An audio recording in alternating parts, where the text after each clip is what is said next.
Apocalipse ou Guilharna, capítulo 4.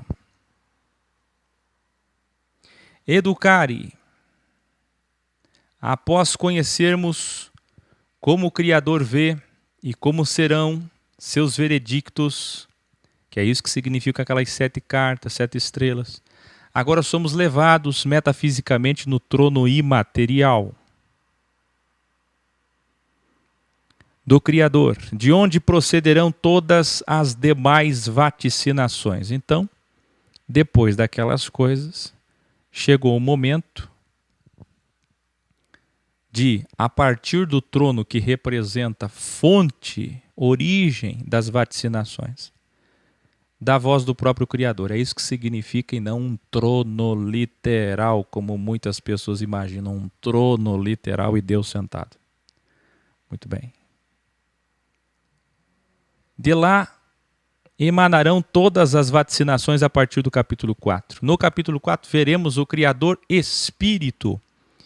E no capítulo 5 veremos o Criador Homem, que se tornou um homem, Yahshua, Jesus. Escreva aí, Yah é o capítulo 4, Shua é o capítulo 5. Dualidade. Ou você pode trazer para o latim. Aí você coloca Ié, capítulo 4. Zus, capítulo 5. Por quê? No capítulo 4 nós temos o Pai, o Criador, o Jeová, como vocês conhecem. E no capítulo 5 ele se torna homem, humus, terra, carbono, homem, filho, e Jesus Cristo. O capítulo 4 fala da volta da interferência do Criador. Ora, se ele volta a interferir, fica evidente que ele não interfere privilegiando ninguém hoje, até que de fato seu reino esteja chegando. Quem lembra que o Áquil sempre ensina que Deus vai voltar a interferir só na grande tribulação? Hoje ele não toca em lugar nenhum, não adianta orar, rezar, se jogar no chão. Tudo que acontecer é coincidência, ele não interfere, porque se ele fosse interferir na tua vidinha especial, queridinho, queridinha, ele ia ter que interferir na vida de todos. E como ele não pode interferir na vida de todos, então ele não faz nada por ninguém em especial. Mas eu sou santo, não faz. Mas eu fiquei 3 dias sem comer, não faz. Mas eu acendi vela, não faz. Mas eu oro, não faz. Não adianta, é porque ele não pode.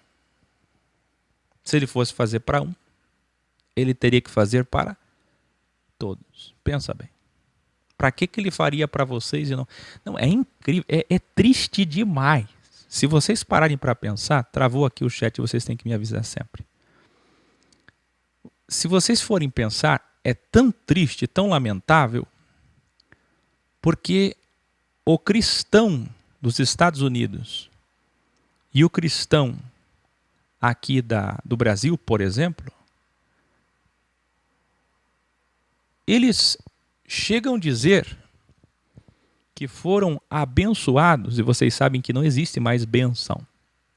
Depois da cruz, não existe mais bênção. Por quê? Porque a graça é a bênção definitiva. Então acabou a maldição e a graça é a bênção vitalícia. Quem lembra?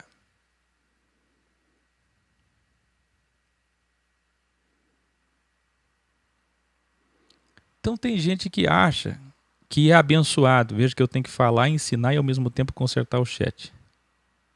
E não consegui, então vou me concentrar aqui. Não.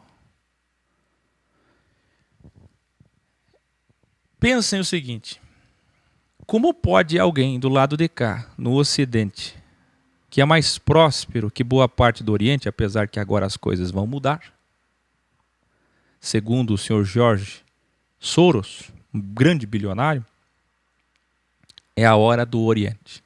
O Oriente vai crescer, o Ocidente vai cair. Porque é a dualidade, é Deus que determinou assim. Deus ama essa coisa de rico e Lázaro. Por causa do ego. É como eu vou fazer um panfleto aqui, vou colocar no panfleto: Gramado tem favela sim. E vou distribuir bem aqui entre os ricos. Porque todo gramadense acha que não, aqui. Eu vou dizer, só desce. Eu vou colocar até o endereço para eles visitarem, para eles conhecerem. É só umas quadrinhas para baixo. Ai. Muito bem. Então, coloca aí, escreva aí. O Criador vai voltar a interferir a partir do capítulo 4. Vocês estão entendendo que o capítulo 4 é a prova de que o Criador vai voltar a interferir, como eu tenho ensinado e vaticinado? Não sei se vocês lembram de vídeos que eu falei sobre isso.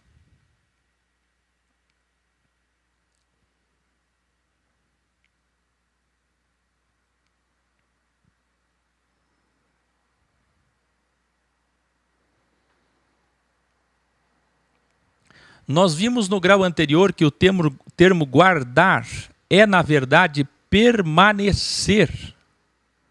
Portanto, Apocalipse 3:10 não fala de rapto secreto. Para entender isso, você tem que colar o grau anterior. É permanecer e não guardar. Não é que haja um problema com o termo guardar. Até poderia ser. Mas há aqueles que vão usar dos sinônimos da raiz, dizendo que é um sequestro, arrancados com violência. E aí eles vão, vocês que já foram místicos pentecostais, eles vão dizer que é o arrebatamento, que é mais uma doutrina de privilégio. Imagina que Deus vai interferir para esses especiais do Brasil, dos Estados Unidos, arrancando-os da terra e deixando os outros sofrer, porque eles foram especiais, porque eles foram dizimistas, ofertantes ou sei lá o quê. Muito bem. Arrebatamento é um termo e uma crença mística que não existia antes de 1830, como já revelamos nos graus. Quem lembra que eu disse que foi um padre jesuíta que criou o dogma do arrebatamento, que é de uma suposta interpretação com base em 1 Tessalonicenses 4, Tessaloniquia 4, onde eles pegam as palavras de Paulo e distorcem. Depois que esse padre fez isso, aí veio Derbe, aí veio adventistas, aí veio pentecostais. E nos últimos 100 anos, principalmente, criou-se a doutrina de duas voltas. A volta de Jesus parte A e a volta de Jesus parte B. Você está entendendo que essas coisas surgiram há 100 anos? Assim como todos os equívocos pentecostais surgiram há 100 anos. É muito recente os erros que nós temos hoje. E Jesus Cristo continua revelando a Yohanan. E agora sim vamos começar. 4, versículo 1 diz: Depois que vi os 7 candelabros representando 7 ajuntamentos, olhei e na minha frente estava uma porta aberta no céu. Tinha uma porta aberta no céu. Isso é só visão, isso é holograma, isso é representação, isso é metáfora. Vamos lá. E a voz que eu tinha ouvido na primeira revelação falou comigo novamente, numa poderosa convocação. Aí na tradução da sua Bíblia provavelmente está dizendo trombeta. Mas quando diz voz de trombeta, vejam, é impossível que seja uma voz de chofar, certo? Não tem como ser uma voz e chofar ao mesmo tempo. É que a voz fala como uma trombeta. E o que é isso no original? É no sentido de convocação. Todo judeu sabia que a trombeta era usada. Você que é militar e você que já foi militar há muito tempo atrás sabem que a trombeta é o quê? Não tinha lá o pistão? Não é usado ainda? Não usam mais o trompetinho para fazer os toques, as chamadas? Tem ainda? Tem, não tem? Toque da alvorada? Muito bem. Então, é nesse sentido, a voz como esse trompete de uma poderosa convocação. Porque há aqueles que vão mistificar isso também. Aí tem gente fazendo trombeta em igreja e mistificando todo tipo de literalidade sobre os textos. É só uma representação. E a voz fez uma convocação poderosa da seguinte forma.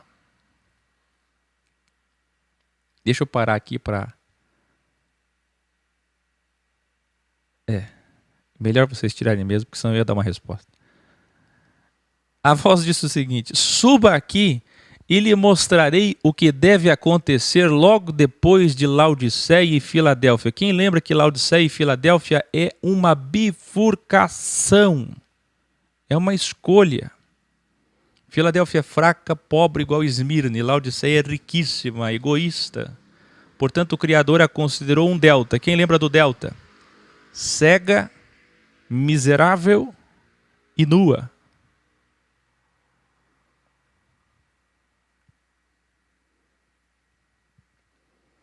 Então suba aqui e lhe mostrarei o que...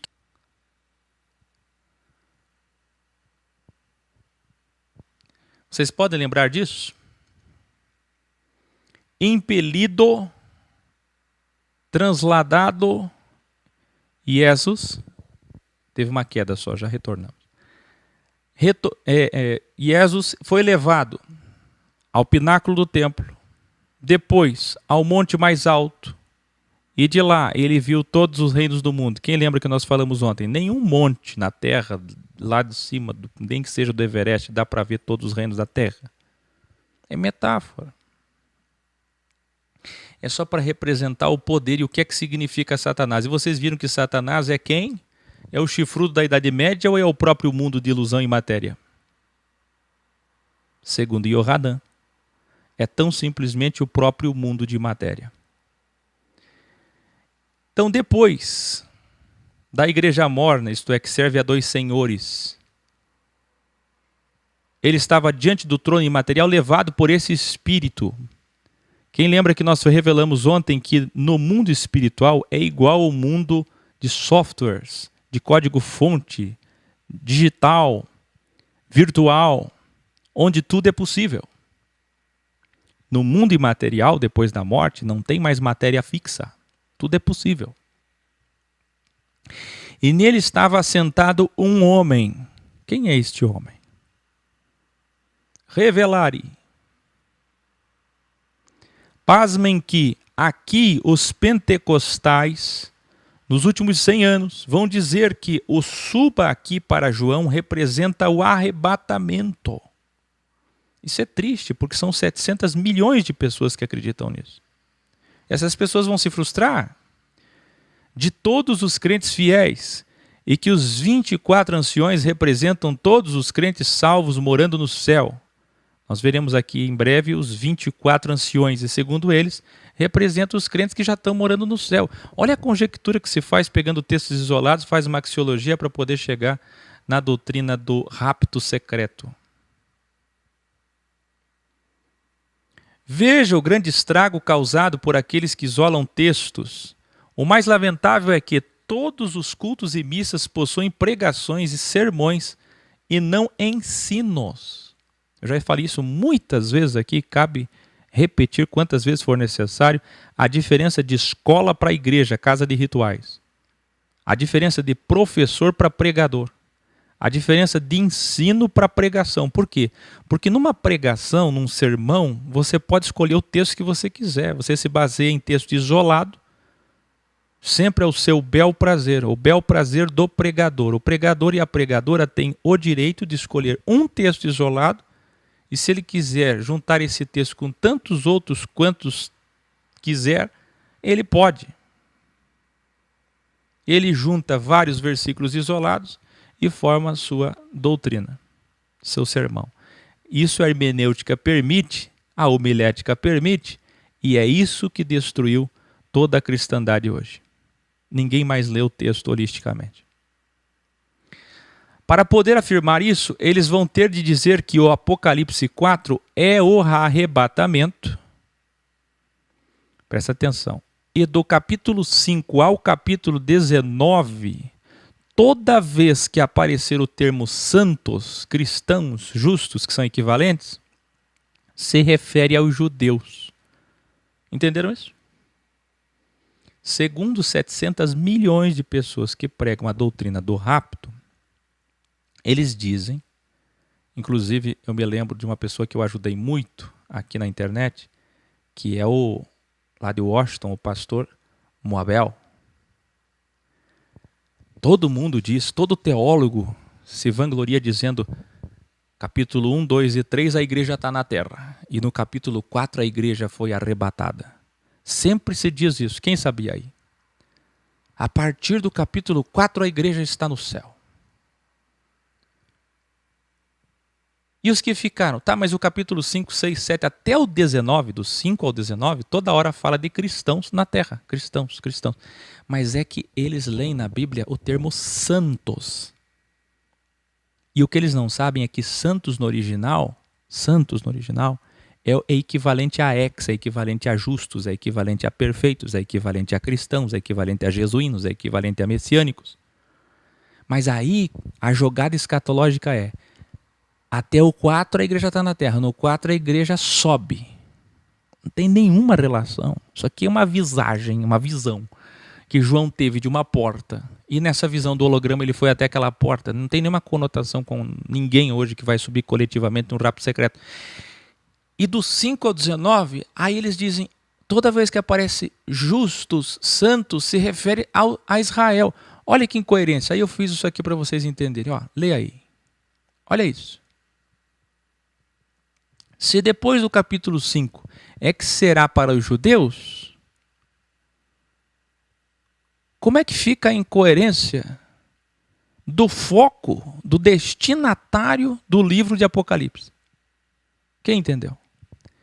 Quem lembra do primeiro grau do Apocalipse, que eu comecei Apocalipse 1, grau 300, falando que o foco do livro de Apocalipse, aliás, de toda a Bíblia, mas o foco do livro do Apocalipse é judeu. Para quem que é? Qual o destinatário? Judeus. Vocês estão vendo aqui a todo momento, eu provo a todo momento. Hoje, muitas vezes eu vou fazer isso. Então, que incoerência, não é? Aí, a partir dos 5, toda vez que aparecer santos, se refere aos judeus. Portanto, esse é o grande equívoco para aqueles que ainda são crentes no pré-tribulacionismo. O grande perigo de isolar textos e de literalizar metáforas, meus queridos, apenas metáforas. Gran revelare, isso aqui é muito importante. Na maior parte do tempo, isso aqui é importante, você precisa guardar isso. Na maior parte do tempo, o Apocalipse está revelando Jesus Cristo como Messias para os judeus. O foco não é os judeus? Então, é uma revelação de Jesus Cristo para o povo mais difícil e obstinado da terra, chamado judeus, para que no final, bem no final, eles reconheçam ele como Messias. Eles só vão reconhecer no final, certo? E não predizendo o futuro. Então, a todo momento vai vir gente que acha que entende Apocalipse ou quer entender o Apocalipse e fica por aí dizendo assim: que o que é o boi? O que é a cara de águia? Como nós vamos ver hoje. O que é a cara de leão? O que é que significa a estrela? Nem tudo significa futuro, predição, vaticínio. Quase nada, para dizer a verdade. Porque a maior parte do tempo, o Apocalipse está se revelando aos judeus. Por isso que eu comecei o Apocalipse dizendo o foco é nos judeus. Quem abre alguma coisa com a visão errada nunca vai entender. Porque acima do conhecimento está a visão. Por isso que as pessoas, quanto mais lê Bíblia, mais confusas elas ficam. Porque falta a visão de enxergar para quem é.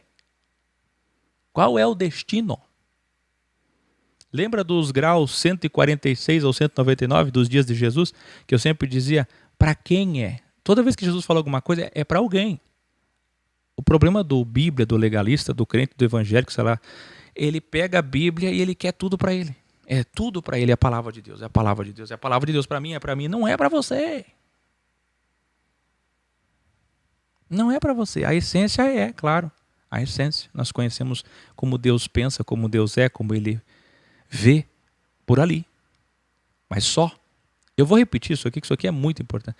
Na maior parte do tempo, o Apocalipse está, você pode escrever isso, está revelando, pode tirar um print disso, está revelando Jesus Cristo como Messias para os judeus. e não predizendo o futuro.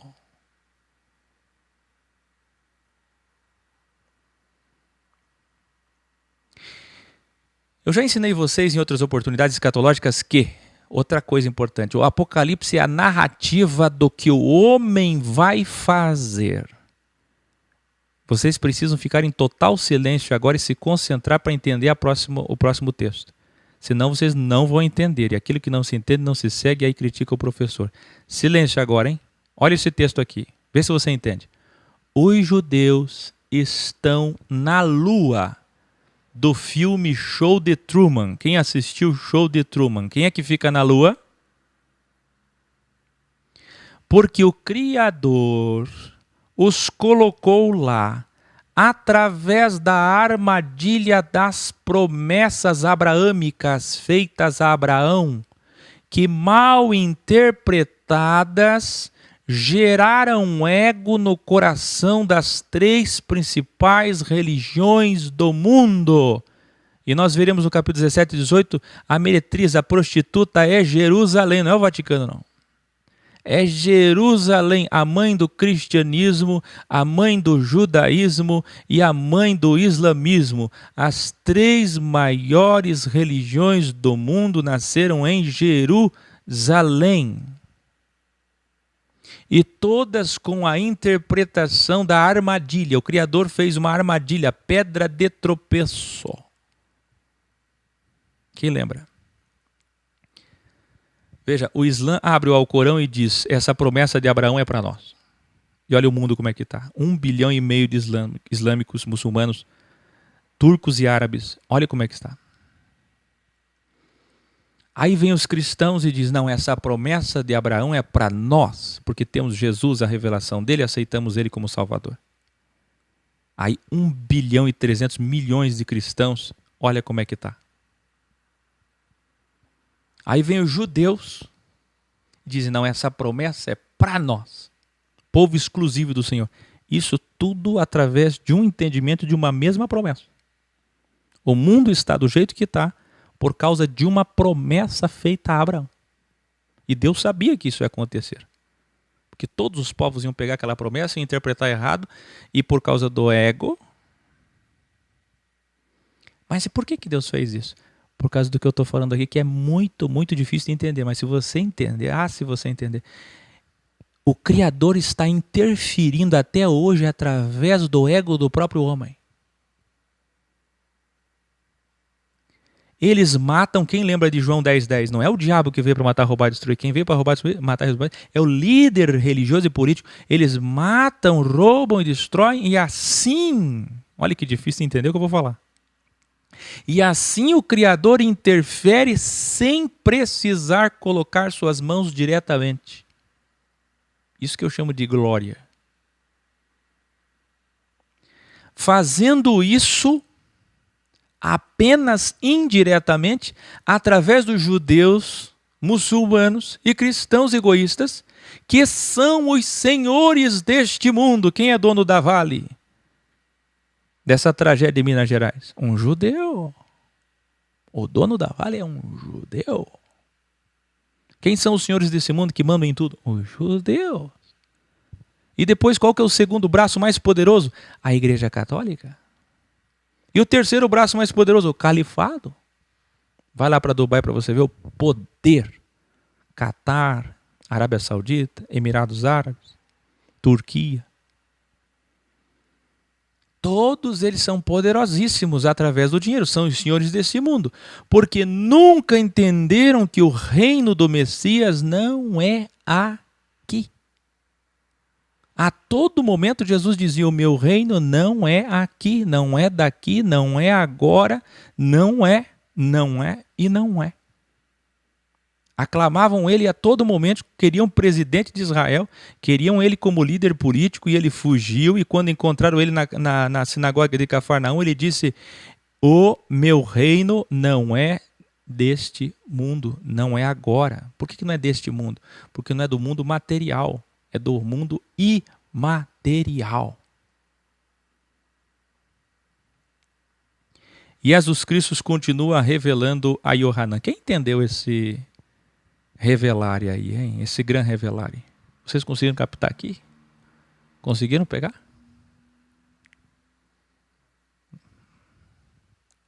É bom ter plateia que a gente tem uma base, né? Por isso que eu quero o Café X. Vocês conseguiram aí? Quem conseguiu captar isso? Que o Criador não precisa interferir, primeiro porque ele fez tudo perfeito, já interferiu em tudo que tinha para interferir lá atrás. Que ele fez as leis metafísicas, ação e reação, então ele não precisa mais interferir. Tudo que ele fez é perfeito. Tem ação e reação, o campo quântico é perfeito, positivo e negativo. Quem lembra do meu vídeo que eu digo, se você estiver sempre perto de pessoas positivas, você vai ter saúde. Se você estiver sempre perto de pessoas negativas, você vai ter escolhas ruins, má influência, má referência e doença. É uma escolha. O Criador não tem nada com isso. Ele fez o positivo, fez o negativo. Que a saúde se afasta de gente negativa. É incrível, mas é puríssima a verdade. E Jesus Cristo continua revelando a Yohanan.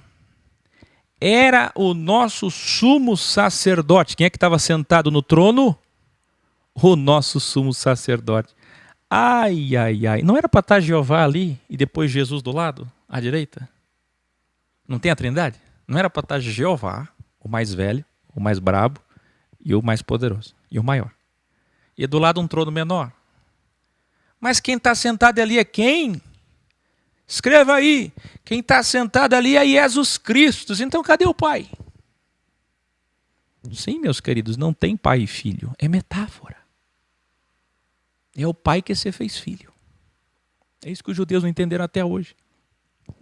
Diz lá para os trinitários e vocês que ainda insistem em acreditar na trindade católica, criada para agradar os pagãos por Constantino no século IV. Diz para eles que quem está sentado aqui em Apocalipse 4 no trono é Jesus Cristo. Era o nosso sumo sacerdote com o resplendor, olha o original, vermelho como o sangue do jaspe. Queridos, o jaspe ele pode ser tanto amarelo, como pode ser vermelho, como pode ser imiscuído vermelho e amarelo, mas não tem outra cor. Está entendendo? E do sardônio. Sardônio é sempre vermelho como sangue. Então, resplendor vermelho como sangue do jaspe e do sardônio, que também é um vermelho cor de sangue, que representa seu sangue para nos dar vida eterna, representa a expiação dos nossos erros. Quem entendeu? Duas pedras. Essa é a aparência dele. Não tem pedra nenhuma lá. João só está tentando citar alguma coisa que você conheça, ou que as pessoas conheciam isso há 1900 anos atrás, para as pessoas entenderem qual é a aparência desse homem que está sentado no trono. A aparência deste homem é dessas duas pedras que são vermelho como sangue. Pasmem, senhores e senhoras, mas o que tem de gente na internet citando esse texto e dizendo que Jesus é negro por causa desse texto. Se a aparência dele é de jaspe, jaspe é marrom vermelho, marrom avermelhado, então ele é negro. Não, queridos, não é nada literal. As pessoas não entendem que ali é só figurativo, não é literal. Tudo se leva no literal. Para completar o delta, por cima, um arco-íris com 7 cores, com reflexos na cor verde da esmeralda. Não tem esmeralda ali, é o verde como esmeralda. Circundava o trono. Você está vendo um delta ali? Está vendo uma pirâmide como esse anel aqui? Quem está vendo? É citado as duas pedras da aparência e em cima circundando um arco-íris. E aí é citado a esmeralda com os reflexos verdes, na cor verde. Ao redor do trono estavam outros 24 tronos com 24 anciões. E antes que alguém me corrija, anciãos e anciões, os dois estão certos na língua portuguesa. Como disse Isaías 24 e 23, veja aqui, muitas passagens aqui do Apocalipse, e Jesus Cristo está sempre remetendo a alguma outra passagem da primeira Bíblia. Aqui no caso está sendo citado Isaías 24, 23. Essa passagem dos 24 anciões não é nova. Revelare.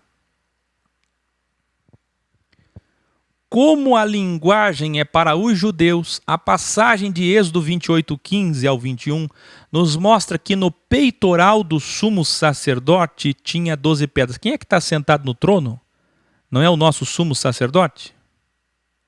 Pois bem, e o que é que Jesus traz? 2 pedras, não é?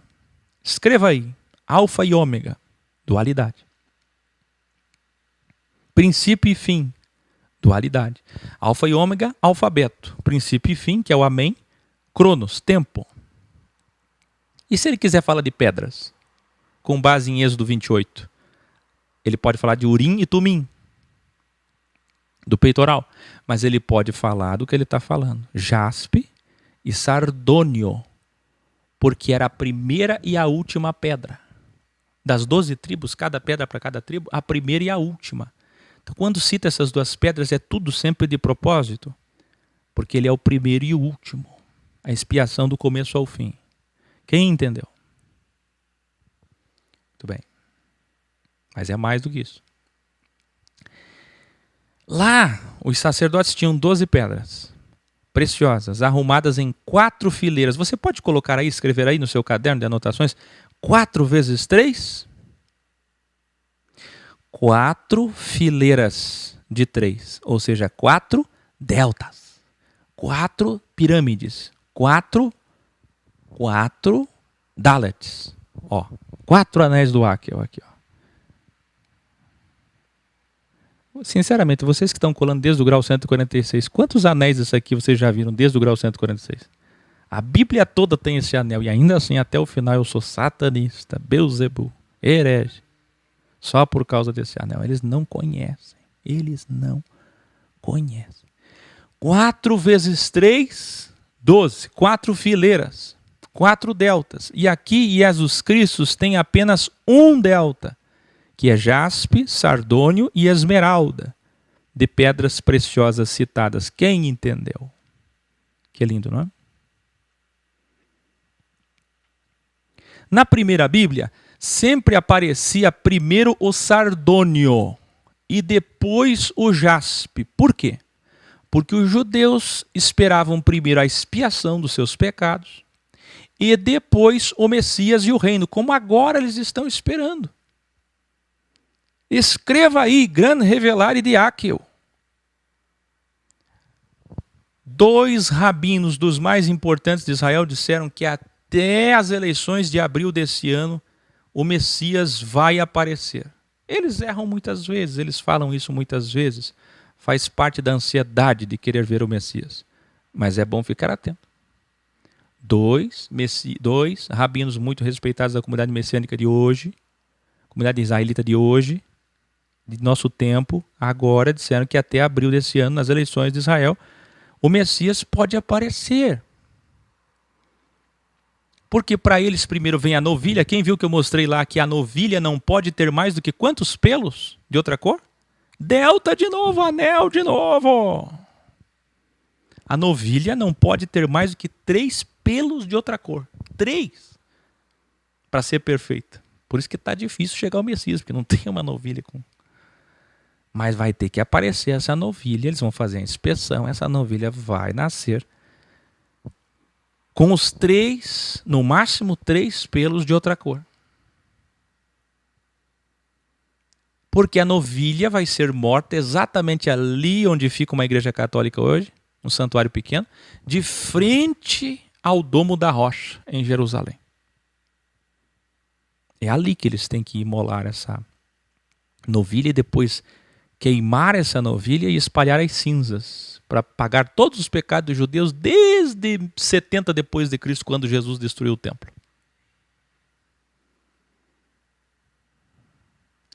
Olha a cabeça de um judeu.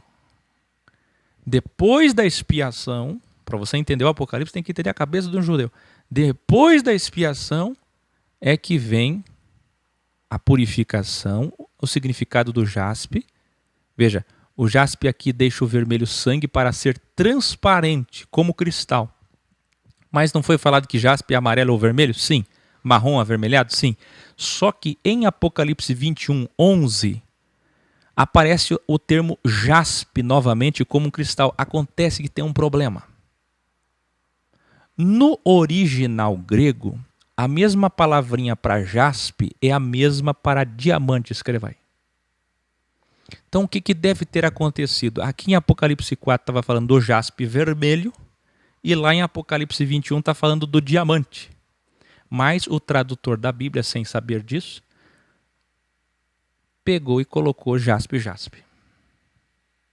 Mas então fica incoerente porque em Apocalipse 21 fala de um jaspe transparente, mas não existe jaspe transparente. É um erro. Por isso que quando nós chegarmos em Apocalipse 21, nós vamos corrigir isso e vamos colocar diamante. Entenderam? Muito bem.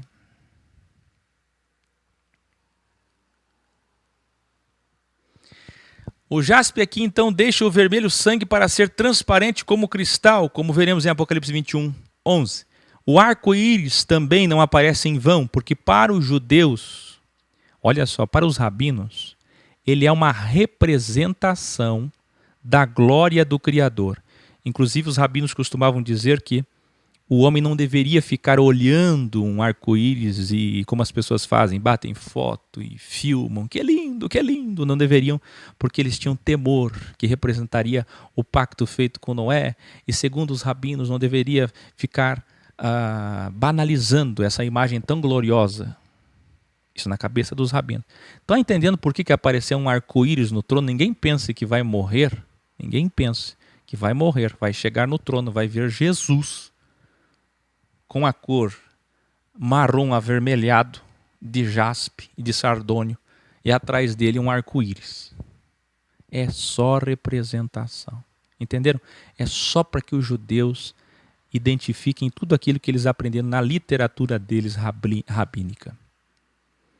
O delta de pedras representam em ordem a expiação. Olha o delta. A expiação, a promessa e o cumprimento. Quem entendeu? Poderíamos dizer sardônio, jaspe e esmeralda. Depois, o arco-íris. Sabe o que pode ser o arco-íris também? Quem lembra do meu vídeo grau sobre aura áurea? A aura do Criador com reflexos de esmeralda.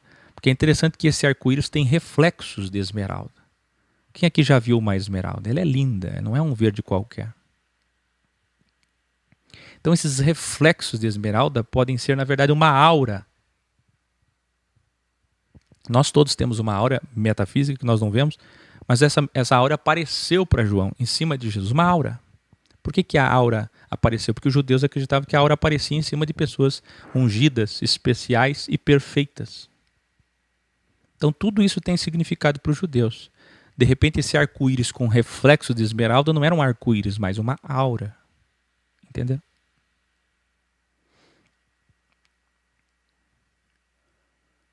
Vamos mais. No peitoral do sumo sacerdote, a esmeralda era a pedra de Judá, da tribo de Judá, a tribo de onde viria o rei, o Messias. Então não é à toa também os reflexos na cor de esmeralda. Tribo de Judá, da onde ele veio. Yahudá, quem lembra do Dalet, da porta? Essa tribo de onde saiu o Messias. Que lindo, que lindo.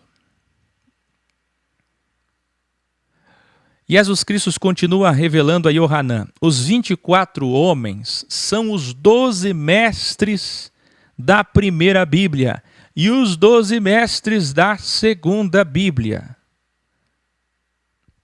Só representação. 12 é significado de mesa, de plenitude, de família completa. Então coloca aí, 12 representam os 4.000 anos de Adão até Jesus, o segundo Adão, e os outros 12 de Jesus Cristo até o reino. todos eles estavam vestidos de branco e tinham coroas de ouro em suas cabeças. Por que eles tinham coroas de ouro? Porque eles venceram, porque eles vão governar com Cristo, que é a promessa que vocês devem lembrar que Jesus fez para os seus discípulos. Quando Jesus andava com eles, Jesus prometeu que eles governariam com eles. Eu não sei se vocês lembram, que teve até uma discussão da mãe deles dizendo: Senhor, conceda-nos que o meu filho reine do teu lado. Quem lembra? Já estava querendo o privilégio. Meu filho reinar do teu lado. Quer dizer, se ela pensava assim e discutia isso, e eles discutiam inclusive na última Páscoa, quem lembra que na última Páscoa que Jesus estava perto de morrer, eles estavam discutindo na mesa quem seria o melhor, porque eles achavam que Jesus ia começar o seu governo.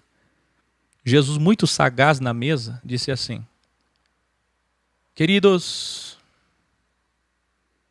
está chegando a hora, eu serei exaltado.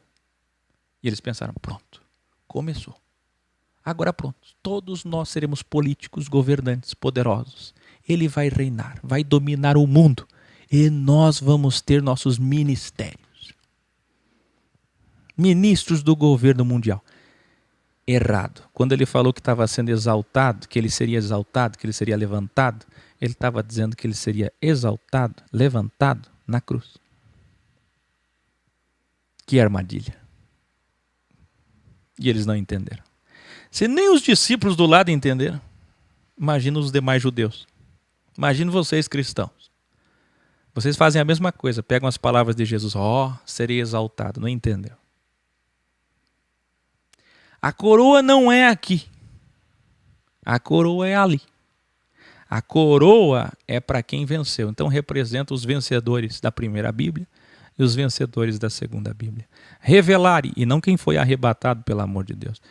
Na adoração e no culto do templo de Jerusalém havia 24 turnos de levitas que se ocupavam alternadamente para seus afazeres, deveres religiosos, como está lá em 1 Crônicas 24. Percebe-se claramente, mais uma vez, que a linguagem toda metafórica é para que os judeus se convençam de que Jesus Cristo é o Messias, é o Rei, é o Criador. Entenderam isso? Por que 24? Porque era exatamente uma guarda de vigilância de 24 homens que fazia o trabalho levítico. Eles fizeram isso durante 1500 anos. Então, quando fala 24, o judeu entende. Você não entende, o judeu entende. Muito bem. E Jesus Cristo continua revelando a Yohanan: do trono saíam relâmpagos. Na tua Bíblia está assim: relâmpagos, trovões e vozes. Escreva aí: outro delta. Mas como tem delta, né? Tudo é feito de delta. Olha isso. Do trono saíam relâmpagos. Isso aqui é ciência. O relâmpago provoca o trovão. Então, esses relâmpagos provocavam trovões. E esses trovões, segundo o próprio texto, eram as próprias vozes do Criador. Não eram trovões, eram como que trovões. De juízo. Então veja bem o delta. Relâmpago, você pode escrever aí? Relâmpago provoca trovão e trovão provoca a voz. Ou melhor, relâmpago, depois trovão, e o trovão é a voz de juízo. Os três. Na frente do trono estavam 7 lâmpadas de fogo acesas, que representam todos os espíritos do Criador. Quem lembra? 72 espíritos, 72 hormônios, 72 emanações, 72 virtudes. O mundo inteiro é feito de 72, 72, 72, 72. E o que é o 7? Que nós ensinamos lá no grau 301. O 7 representa a incógnita. Hoje, na matemática é x, y, z. O 7 tinha o mesmo significado. Os anjos também são planetas. É tudo representação. Também diante do trono havia algo que lembrava um mar. Pasmem, que vai ter muita gente por aí, assim como tem aqueles que acham que o Espírito Santo é uma pomba, Assim como tem aqueles que saem por aí assoprando o microfone dizendo receba o Espírito, já viram? Receba o Espírito. Desculpa assoprar aí na tua televisão, saiu o som muito alto aí na tua casa. Assopra e diz que o Espírito é um vento, mas Atos 2, Marcelerren diz que era o som de um vento. Diz que o Espírito Santo é pomba, mas o texto diz que era como uma pomba. É difícil, né? E aqui lembra um mar, tem aparência de um mar. E não é que vai ter gente saindo por aí fazendo música, vocês devem lembrar até de algumas músicas e gente que prega por aí, dizendo que na frente do trono de Deus tem um mar. Não tem mar lá. Aproveita aqui que lá não tem mar. É como? É só para representar, porque ele não sabia dizer o que ele estava vendo, era muito difícil de descrever. Lembra um mar. E não é um mar de água salgada nem de água doce. É um mar feito de vidro. Muito claro. Claro como o cristal. Você pode imaginar um grande piso feito de vidro?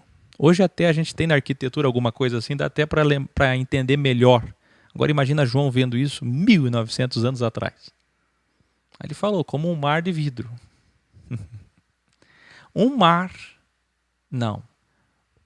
Um piso muito, muito grande. Muito, muito grande. Feito de, como se fosse de vidro. Claro como cristal. É difícil as metáforas. Revelare. Muitos judeus acreditavam antigamente que o firmamento da terra, eu falei isso várias vezes em vídeos que eu expliquei sobre os céus, em vídeos antes do grau 146, era feito de uma substância sólida. Isso aqui é importante por causa dos terraplanistas. Deixa eu falar para vocês, tem um grupo de terraplanista por aí, está crescendo muito isso na internet, não sei se vocês sabem, mas quem planta essas coisas, assim como falar o nome original de Jesus, Yeshua, Yahushua, Yahushua, sabe quem que sempre planta esse tipo de coisa na internet? Sabe quem? Eu vou dar um palpite, começa com J. Judeu. É judeu que inventa tudo isso. Igrejado e desigrejado, conspiracionista, cai tudo nisso. A terra é plana. É uma pizza, com borda sem borda. Eu respeito vocês, os estudos de vocês, mas olha, eu sou da verdade. Eu perco muita gente por isso. É o canal que mais tem desinscritos, mais odiado. Porque eu falo a verdade. Se eu quisesse agradar vocês, eu ia no ritmo do que as pessoas estão indo. A verdade é a verdade. Os terraplanistas encheram um cruzeiro esses dias. Por esses dias eles vão encher um cruzeiro e diz que vão até a borda da pizza e vão provar que tem um domo lá. Pois se eles provarem, eu serei terraplanista. Não vão encontrar a borda. Eles vão fazer assim e vão voltar no mesmo lugar. Ora, um egípcio, antes de Cristo, já tinha medido o ângulo do Sol em 2 cidades e fez essa medição e descobriu que a Terra era redonda numa época que todo mundo acreditava em terra plana. Eu não sei se vocês sabem, mas todo mundo era terraplanista até o ano 1000 agora. É muito recente a nossa crença no mundo esférico, no mundo globo-domo. Seria lindo, sinceramente, eu adoraria chegar aqui e dizer que o show de Truman é literal. Não bastasse a ilusão, ainda é literal, aquele Under the Dome, aquela série, não sei se vocês assistiram, que cai um domo. Seria maravilhoso, mas eu já provei para vocês na Bíblia que firmamento no original significa uma extensão infinita e não um domo feito de cristal. Desculpa, mas não é. Olha lá, olha lá. Dá uma olhada aí no chat. Pronto, perdi um monte de gente. Pode se desinscrever aqui embaixo. Ó. Se desinscreve. Aí diz te odeio. Não quero mais ser teu irmão. Não te amo mais. Que involução. E tem aqueles que dizem que não faz diferença, né? Porque não confia no professor Akel. Acho que o Akel, nesse ponto aí, ele já extrapolou seus conhecimentos. Quer saber? Nem sei. Não me importa. Muito bem. Portanto, é continuar aqui. Agora, veja só. Os judeus acreditavam antigamente que o firmamento era feito de uma substância sólida e que esse domo separava os céus da terra, e entre os céus e a terra havia um grande mar.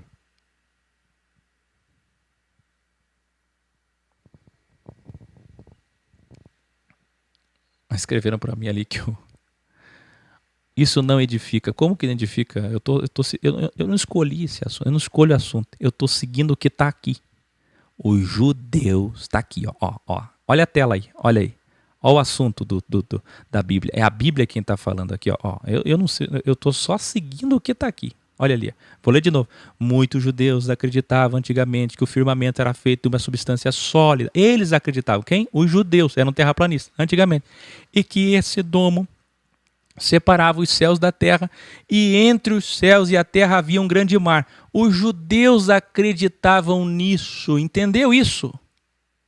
Isso só prova o quê? Isso só prova o quanto que eles estavam errados, porque hoje os judeus não são mais terraplanistas. Nenhum judeu é. Isso só prova o quê? Isso só prova que não tem mar nenhum literal. Não tem, queridos. Subiu aqui, ó.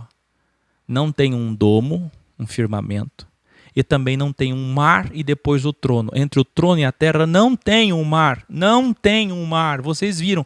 Tudo que João está vendo aqui não está lá parado. Ai, que coisa como é difícil. Eu vou repetir. Na imatéria, nada mais é fixo. Você não está vendo o mundo de fantasia que é isso aqui? Vem um arco-íris, vem a esmeralda, vem essa cor, e vem um mar de vidro. Porque nada é fixo, é tudo visão. Vocês não conhecem o mundo digital? Eu falei ontem aqui. O mundo digital prefigura o mundo espiritual. Tudo é possível. Num código-fonte você escolhe cor, formato. Um engenheiro no AutoCAD vai lá e mexe aqui, mexe ali, escolhe aqui, faz ali. É isso. No holograma, em breve, vocês vão poder fazer o que vocês quiserem. Então não pense que vocês vão chegar lá, vai ter um arco-íris, vai ter um trono, vai ter 24 tronos, vai ter 24 anciões. Não tem ninguém lá, não é assim que funciona. Não tem nada fixo, não tem compartimento. Aqui a ala que sofrem aqueles que pecaram mais aqui no inferno. Depois tem 9 camadas, várias seções. Aí tem a missionária Ionara que foi 15 vezes no inferno, que tem o Green Card nos Estados Unidos, ela já tem o Real Card. Ela vai no inferno toda hora, os demônios, oi, tudo bem, mais uma vez aqui. Ela já foi no inferno 15 vezes. Não tem lugares fixos. As pessoas acham que tem lugar fixo no céu, que tem uma seção lá que só tem gavetas que recolhem cabelo das irmãs. Por favor. Não tem mar. O mundo imaterial não é ali. Deus não está morando aqui em cima. Ó. Deus não está ali. Não tem água e depois tem um trono. Não tem. É difícil, né?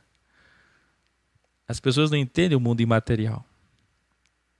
O mar aqui não é literal, como nada aqui é. Portanto, a visão registrada é apenas, mais uma vez, para provar que Jesus é o Rei. Sempre no intuito de provar que ele é o Rei. E Jesus Cristo continua revelando a Yohanan. Já no centro, nós vimos na frente do trono, agora no centro, ao redor do trono, as 4 manifestações do Criador. Quantas estações no ano nós temos? 4. 4 ventos, 4 pontos cardeais, as 4 letras do tetragrama. Escreva aí YHWH.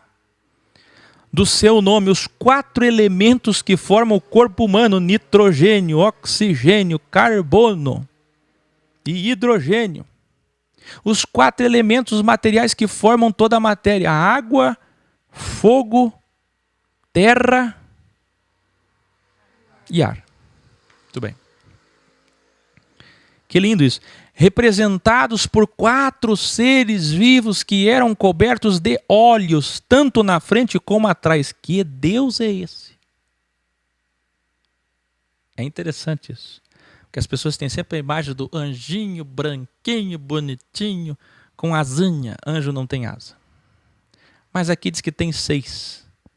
Porque tudo isso aqui não é fixo, não existe. É como sonhar. Quando você sonha, nada daquilo é fixo.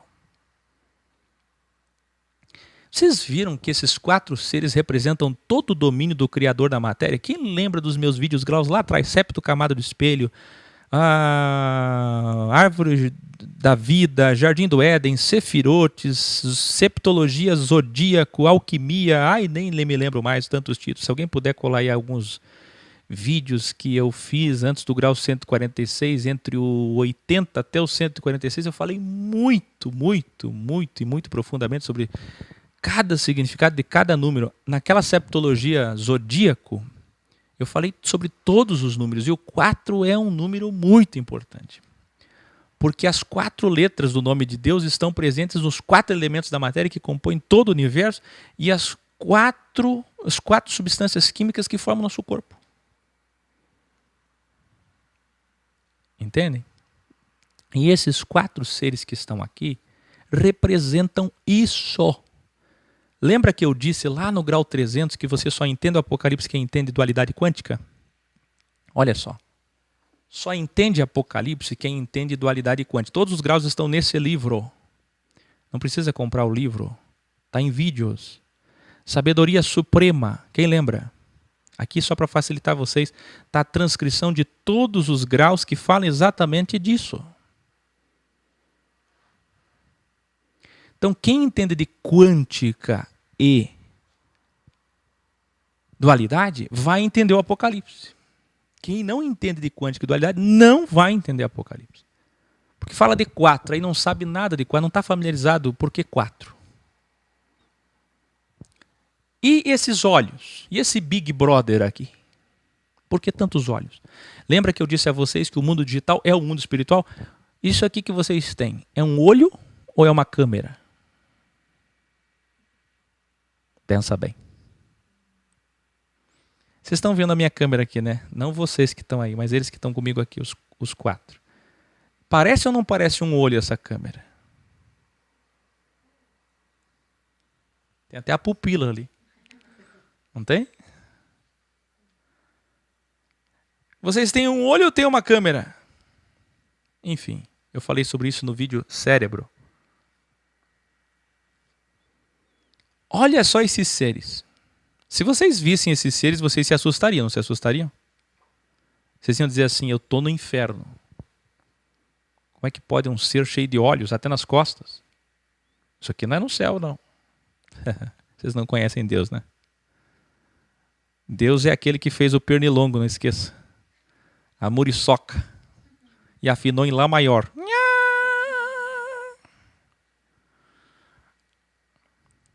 Os serafins de Isaías e os querubins de Ezequiel. Ai, ai, ai, ai, ai, ai, ai. Eu, Aqueu. Falho como sou. Jovem estudante como sou. Com esse chamamento do Criador como tenho. Vou dizer a vocês, teólogos, mais uma vez do mundo inteiro, vocês todos estão errados. Sim, eu sou dono da verdade. Sim, só eu estou certo. O que eu posso fazer? Não é arrogância. Ah, dono da verdade, o que eu posso fazer? Ainda bem, triste seria ser dono da mentira. Sendo dono da verdade, está tudo certo. Por que eu estou dizendo isso? Porque na teologia católica, espírita e evangélica, olha que triste, a matéria de angelologia e demonologia vai ensinar que serafins, inclusive os esotéricos erram nisso também, serafins é uma classe de anjos e querubins é outra classe de anjos. Aí tem separação, tem poderes. É toda uma hierarquia lá, é uma burocracia infernal. Vocês vão sair aqui da Terra, vocês vão chegar lá, é tudo igual. Chega no departamento, tem um anjo mal-humorado, teu nome. Teu CPF. É isso que as pessoas pensam. Não tem hierarquia angelical. Esse texto, escreva aí. Hoje eu estou sem música aqui para aumentar e chamar a tua atenção. Escreva aí. Esse texto prova que toda angelologia teológica está errada. Joga no lixo. Esse texto prova que os serafins e os querubins são uma coisa só. E mais do que isso. Esse texto prova que serafins e querubins são esses mesmos seres que estão diante do trono, que são as mesmas emanações, os mesmos íons, que são as mesmas sefirotes e os mesmos arcanjos. E na verdade todos esses seres que eu falei não existem. São só aparições, assim como o arco-íris, assim como o trono, assim como tudo. Não existem, não são seres que você vai chegar lá e vai dizer assim, eu quero ver aqueles seres que têm olhos nas costas, cadê eles? Você não vai encontrar eles. Não está aqui aqueles que têm olhos nas costas.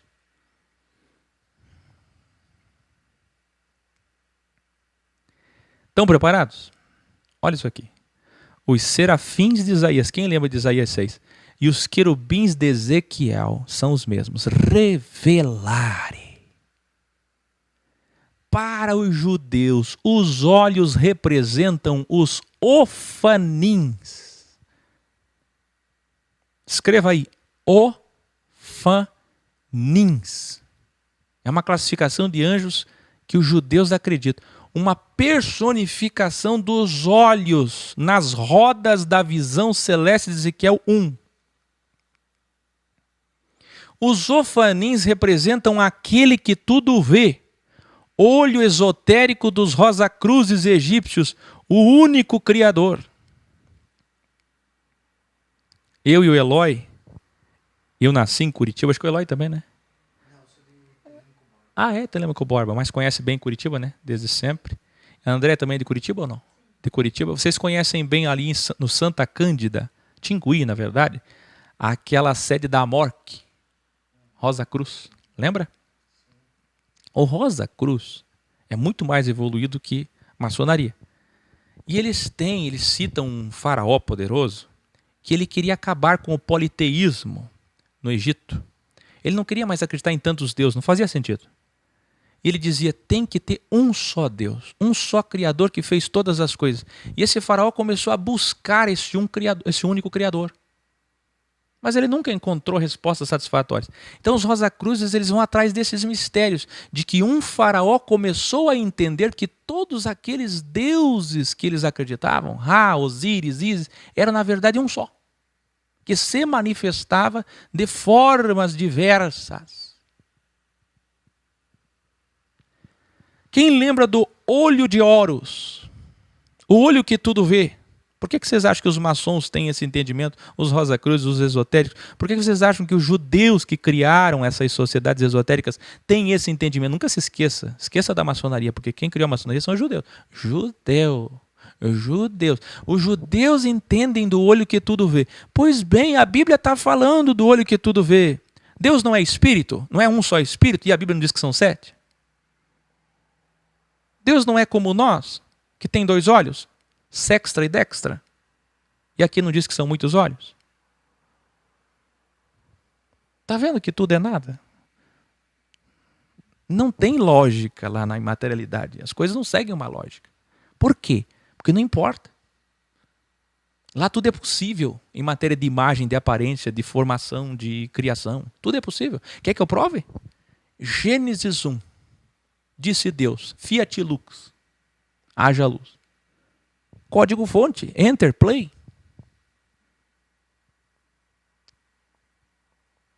Haja separação, haja, pum, falou, e pela palavra, não é assim que vocês aprenderam? Pela palavra, pela sabedoria, pelo verbo, as coisas foram se criando. Você está entendendo como é que é o mundo espiritual? Você imagina e a coisa acontece.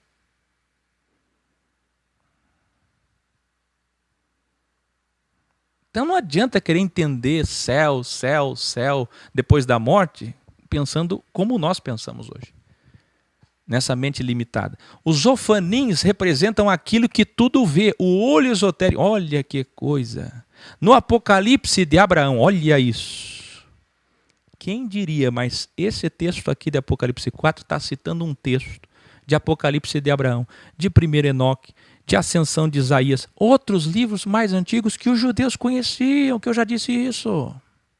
No Apocalipse de Abraão, além dos olhos, eles tinham 6 asas, ou seja, eles eram serafins, querubins e ofanins ao mesmo tempo. Eu estou dizendo que João está citando, e Jesus Cristo, na verdade, está citando, ditando, e João está escrevendo um texto que foi copiado do Apocalipse de Abraão. Por quê? Porque o Apocalipse de Abraão é um livro antigo, mais antigo que esse Apocalipse feito no tempo de Domiciano, entenderam?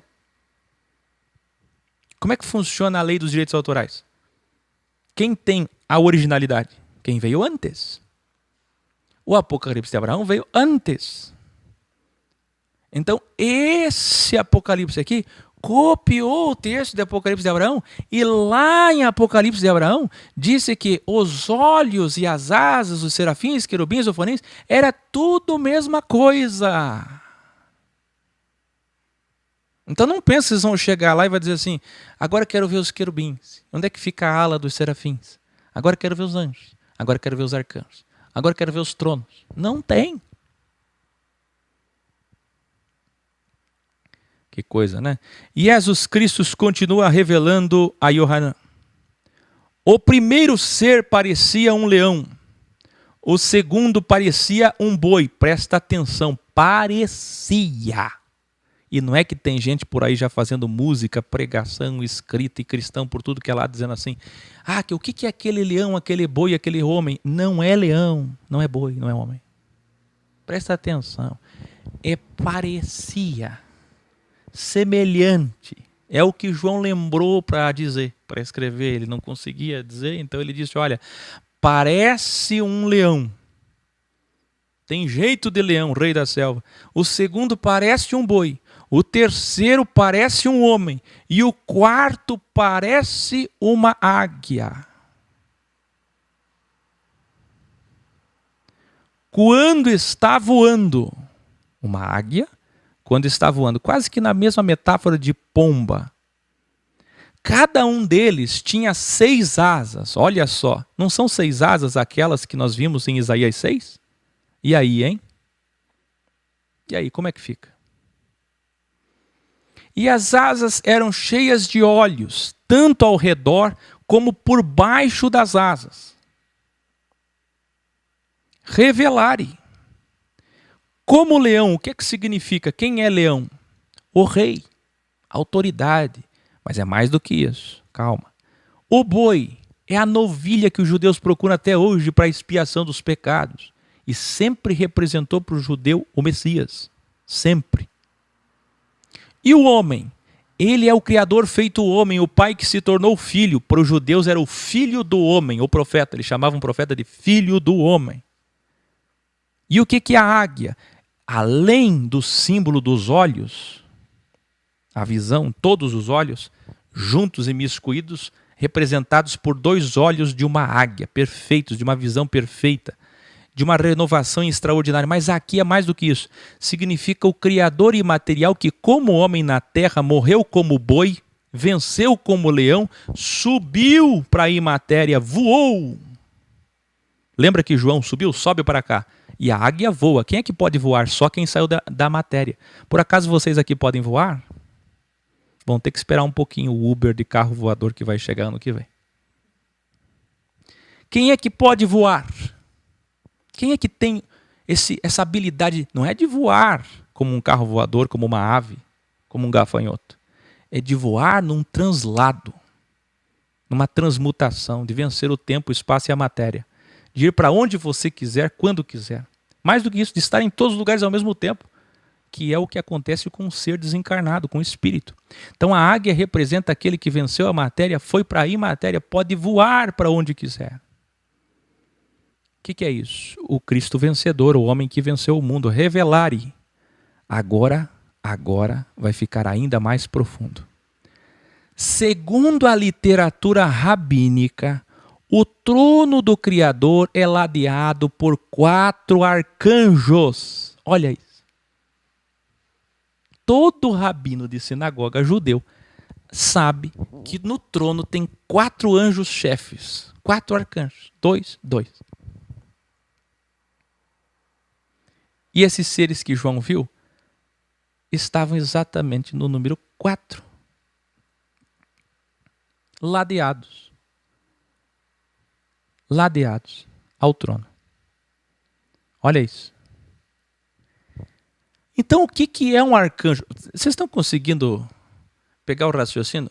Arcanjo, anjo-chefe, que eu ensinei vocês, são sefirotes, emanações do Criador, maiores, preponderantes. Depois aqui nós temos 4 seres vivos. Está fazendo a ligação? Está vinculando uma coisa a outra? Agora vem. Miguel, segundo eles, é um desses arcanjos e está na sua destra. E é o guerreiro da justiça que usa a espada para proteger. Quem lembra do livro de Yahudá, Judas, que eu revelei para vocês o grande problema que é Judas, da batalha entre Satanás e Miguel pelo corpo de Moisés. E eu mostrei para vocês que tudo isso é metáfora. Quem lembra? Vê só, o primeiro está na destra, é o guerreiro. Miguel é a virtude do Criador na guerra, mesma coisa que Jeová. Mas vê isso aqui. Miguel é como uma águia, escreva aí, a águia é Miguel. Mas Miguel não é um arcanjo, é uma virtude, é uma representação do que é que Deus faz quando ele vem guerrear para proteger. Pouquíssimas vezes ele fez isso e ele vai voltar a fazer na grande tribulação. E por que apareceu isso daqui? Porque nós vimos no capítulo anterior que Filadélfia será guardada, preservada aqui na terra, não é lá em cima. Aqui da grande tribulação que virá nos últimos 1260 dias sobre todo o mundo, na última semana de Daniel, sobre Israel, assim que o Messias dos judeus aparecer. Ora, se ele está falando que virá uma grande tribulação e que ele vai proteger, não vai ter que vir Miguel? Então por que está aparecendo esse leão? Porque ele vai ter que, como leão da tribo de Judá, vir nos proteger, vir nos guardar. É uma promessa. Esse leão, escreva aí, é uma promessa de que ele voltará a interferir. Por quê? Porque os senhores do mundo vão destruir esse mundo. Vocês não lembram que 2/3 da humanidade vai morrer? Uriel está na sua sextra, e é o guerreiro da vingança que usa a espada para matar.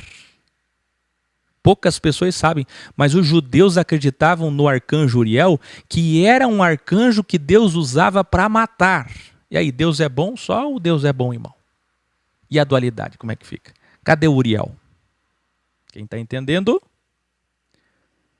Foi uma manifestação chamada Uriel, que matou os primogênitos do Egito.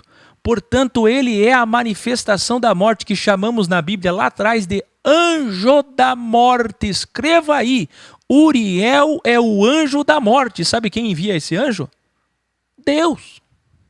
Deus. Tem dualidade ou não tem? E sabe quem é Uriel? É o leão. É o leão. O primeiro era a águia, Miguel era a águia, perdão. E agora o Uriel é o leão. O leão faz o quê?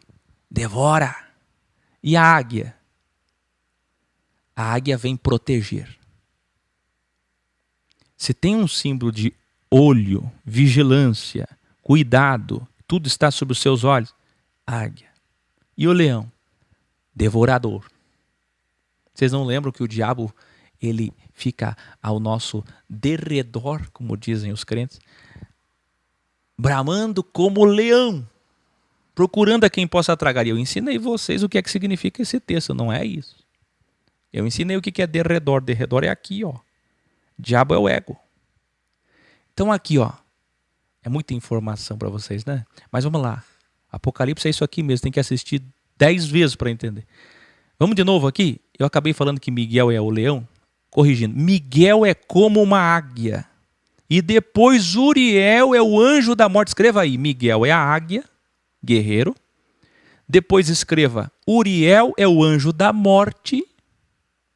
E Uriel é o leão, o devorador. Então, em outras palavras, onde é que o diabo está? Ai, ai, ai, ai, ai, ai, ai. À esquerda de Deus. Quem lembra que eu falei que o anticristo é a mão esquerda de Deus? Escreva aí, Uriel é o próprio anticristo que virá e vai encarnar. Vocês não lembram do 666? É o próprio Criador que vem de novo para fazer o juízo.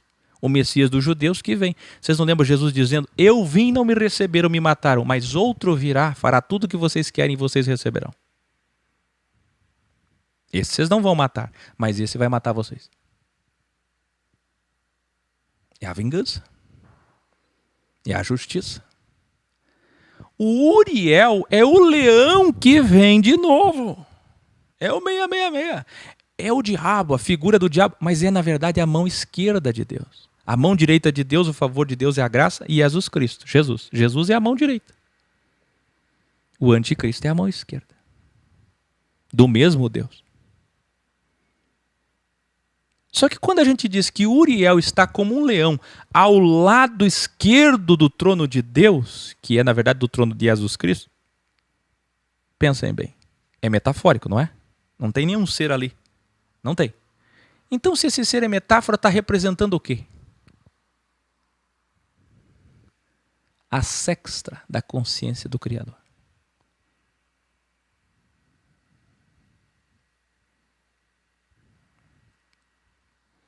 Lembrem-se sempre como tudo começou. A proposta da primeira serpente foi: querem ser como Deus? Conhecer o bem e o mal? Essa é a imagem e semelhança. Aí vem Gabriel, que está na sua frente e é o mensageiro. É o pregador, é o profeta. Gabriel é como um homem. Para ser mensageiro tem que ser homem. Gabriel é homem, escreva aí. Rafael está por trás e é o curandeiro, a cura. Rafael é como o boi. Por quê? O boi foi a cura, a expiação, a novilha sacrificada na cruz. Isso tudo só prova que os anjos são manifestações do próprio Criador. Angelofanias, epifanias, teofanias. Lembra dos anjos? Lembra? Jacó, a escada pirâmide que subia e descia, ele lutando contra o anjo. Da onde que vai lutar contra anjo? Por favor. Abraão recebendo 2 anjos, 3 anjos, e 2 vão para a casa de Ló, e um que fica ali se dobra diante daquele anjo. Que anjo é esse? Então, quem são esses anjos? São manifestações do próprio Criador.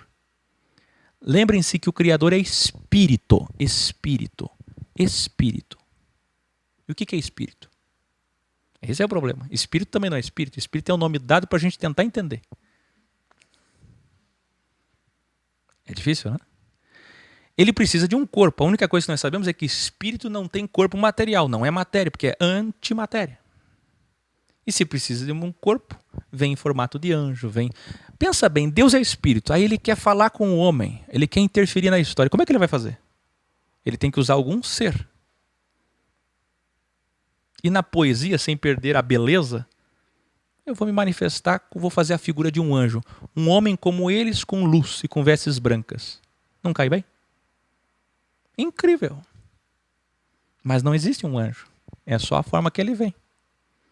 É como, por exemplo, no espiritismo as pessoas costumam ver alguém, a aparição de alguém no quarto, por exemplo, ver um espírito com uma roupa branca em outro corpo, de outra forma. É possível. Acontece isso entre os espíritos. Isso na crença espírita. Mesma coisa. Porque o importante não é a aparição, mas a mensagem. Entende? Isso é só para vocês entenderem a questão espiritual.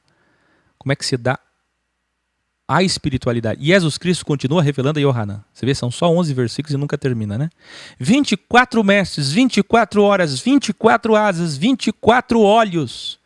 Mas a Bíblia não diz 24 olhos. Sim, olhos na frente e atrás, faz as contas. 7 cores e 4 seres.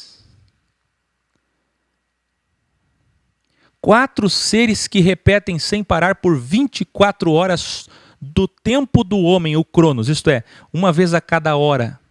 de dia e de noite, dizem: perfeito, perfeito, perfeito. É isso que significa santo. É o Senhor, o Criador absoluto, que é o passado, presente e futuro. Porque Deus é o próprio tempo. Eu já falei isso para vocês. Deus está além do espaço, tempo e matéria. Deus é exatamente a existência além do espaço, tempo e matéria. Escreva aí outro delta.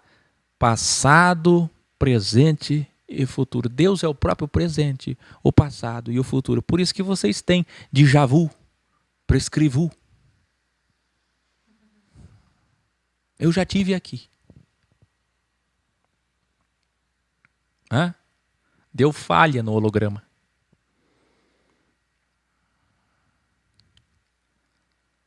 Entenderam? O José quer saber qual é o anjo do Apocalipse 10. Eu quero saber por que você é tão ansioso. Me responda por que você é tão ansioso, homem.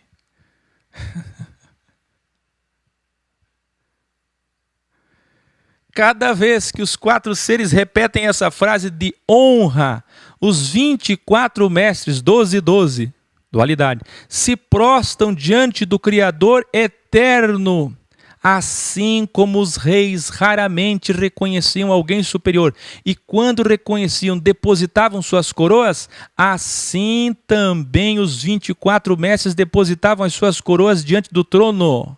Isso aqui é muito importante. Por que tem isso aqui? Porque, queridos, naquela época não tinha presidencialismo, semipresidencialismo, nem 503 deputados, 81 senadores, pelo amor de Deus. Naquela época só tinha monarquia, monarquia, monarquia, monarquia. Então a linguagem que se usava política era monarquia, monarquia, monarquia. Era da cultura do judeu e do romano, muito claramente, que na história, pouquíssima, mas nunca que um rei ia tirar sua coroa para alguém. Mas quando um rei era capturado por outro numa guerra, levado cativo, ou quando encontrava alguém superior a ele, que ele considerava superior, mas muito raramente, ele pegava a coroa, tirava e depositava, em sinal de total humilhação. Imagina um rei tirando a sua coroa. Então o que o Criador está dizendo é o seguinte: todos os que venceram e que têm coroas, que ninguém vai com coroa, pelo amor de Deus. Não vão achar que vocês vão ter uma coroa depois da morte. Significa que todos que venceram vão reconhecer diante dele que ele é o governo, que ele é o presente, passado e futuro, que ele é o domínio, que ele é todas as coisas, que é exatamente o que eles vão dizer aqui, quando eles colocam as coroas depositadas na frente do trono. Olha o que eles dizem, abre aspas: nosso Criador e Senhor, és digno de receber a glória, a honra e o governo. Olha o outro delta, glória, honra e governo, outro delta, porque és o Criador de toda a matéria, o Criador de todas as coisas, fecha aspas. Abre aspas, pela sua soberana vontade, toda a matéria e imatéria, terra e céu, existem e foram criadas. Fecha aspas. Ele é o Criador e ponto. E aqui encerra Guiliarna, Apocalipse, capítulo 4, os 11 versículos. Vocês evoluíram? Tem que assistir muitas e muitas vezes para compreender. Mas cada vez que alguém chegar, e o leão, e a águia, e o homem, e o boi, e os olhos, e o sobe aqui, e a porta, está tudo respondido aqui. Gostaram? Estão me despedindo aqui de Tati, Eliandro, Santa Maria, Eloy e Andréia de Curitiba, que me conhecem desde que nasci. Muito bem. Boa noite a vocês e amanhã eu volto com Apocalipse 5. Aí a manifestação vai ser mais pessoal, do Filho, do Deus homem. E nós temos uma longa jornada pela frente. Quando chegar no Apocalipse 22, vocês vão estar em êxtase, tenho certeza. Boa noite. Vem aí o aniversário de 7 anos da Filosofia X em São Paulo, na Avenida Paulista.